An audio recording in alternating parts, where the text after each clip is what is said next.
The 15 student equipment managers work around 35 hours a week for the bus, have a strict routine. With the report time as early as 5 a.m., the students must learn how to balance their education and their work. Let's take a look inside the facility and see what it's like. Their work takes place as much behind the scenes as it does on the scene.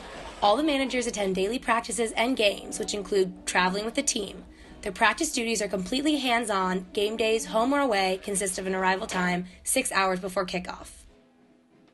As the new $63 million Champion Center falls into place around them, the student equipment managers are tasked with the essential responsibility of preparing all the new uniforms and gear.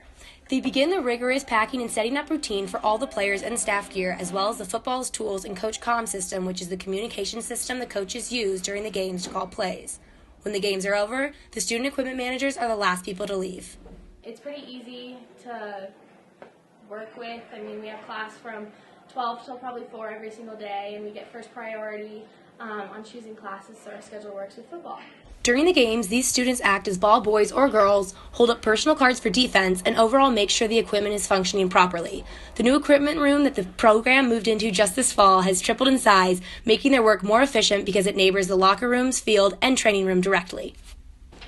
You're either getting better or getting worse. My favorite part of the day probably would be when we get here in the morning and all the student managers are smiling, they're ready to go, they're ready to work. And after a long morning of work, these buffs are off to class.